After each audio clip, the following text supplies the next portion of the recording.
Now it's officially time for the Insight All the Way. We welcome you on board to be part and parcel of the conversation. Once again, I have Professor Ben Sihanya, constitutional law expert. Right at the center, we have Viron Ochola, economic inclusion and research officer. And last but not least, we have Professor Gitile Naitule, governance and policy expert. The conversation tonight is about Kenya Kwanza's performance. That is 3 years and counting. But above everything, we look at the political situation in the country. I mean, the overall assignments of President William Ruto and the status of delivery, the state of the opposition. If they say that, of course, President William Ruto should not go it the second time, then who is capable of, reviving the situation of the country? Above everything, we take a look at the broad-based government and what it means about the people of Kenya, or about basically just ensuring that we are politically safe. Gentlemen, we come back to you, and we left it at that note where Professor says that if you cannot deliver, in the first term, in 1 year, then the probability of you delivering on the second, the third, and the fourth, and even a second term is as good as nil. Professor Sihanya, we come back to you. At first, they argued that they had done so much, that is the Kenya Kwanza government. It's just that they felt they have been let down by the communications team, in that the team was not good enough in terms of communicating what it is that the government has done. Today, they have presented us with a report that speaks of the numerous things they see, and they say that number-wise and data-wise, they have achieved. What do you make of that report that, Joash Onsari has just walked us through, based on the many tenets that you spoke of that would, tell us whether a government has performed well or not? Yeah, so that is a very important question on the table, and I would approach it using a three-pronged framework inspired by the Holy Trinity. Number one, on the question of actual performance of the Ruto administration in the first 3 years, there is the issue of the government perspective or the government report or self-assessment, if you like, or self-evaluation, and then there is the evaluation by the critics.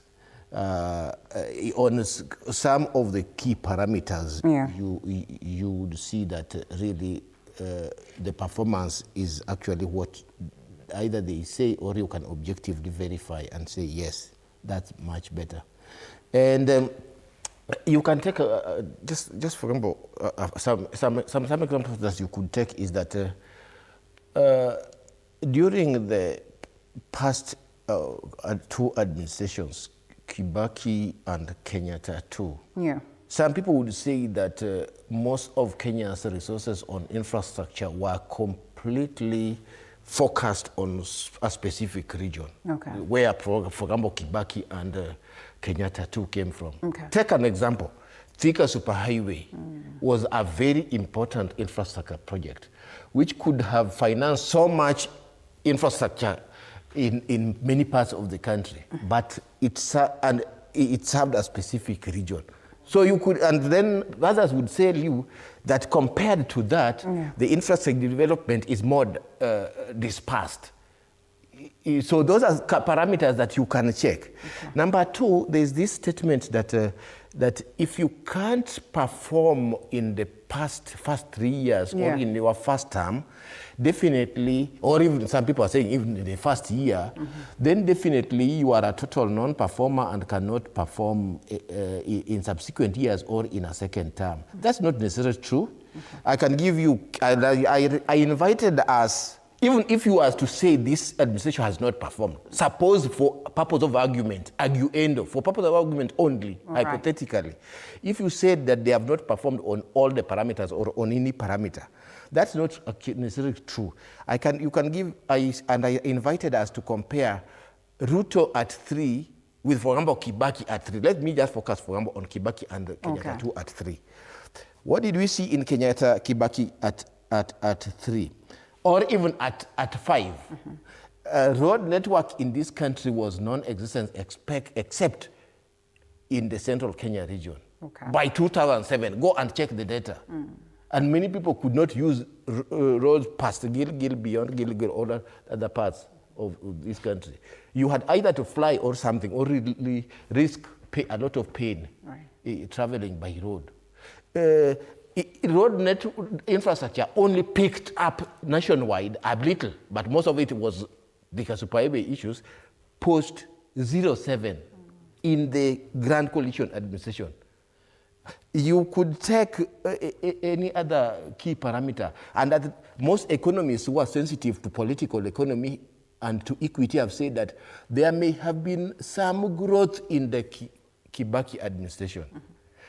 But some say that even the variables on how to measure growth was changed to include the informal economy. But even if you grant them that there was growth in the first administration, there may have been growth without equity, even in employment, etc., etc. In fact, some of the parts of this country realized a lot of dismissal from government jobs, and it was well known in the first Kibaki administration. Did he perform better in the second administration? Yes, and partly because now the issue of he was forced by the circumstances of 0708, and 0708 was also because Kibaki had made Kenya and the government mainly focusing on his backyard. And that's why 0708 happened, because of those economic disparities and economic discrimination. Did Kibaki perform better in 2008, 2013? Many people say yes. So when there was success, they say it was Kibaki. When there was a challenge during that period, they say then it was the ODM side that is to be blamed. So if there is credit, it was to be given to Kibaki. If there is blame, it was to be given to the coalition partners, which is also quite disingenuous. So we must confront these questions very directly and say that some of these are just rumors. I would leave it on that, unless you have... And that's good, because then, of course, when you paint that picture of the Grand Coalition government, it would bring us to the question of the broad-based government. Do you suppose that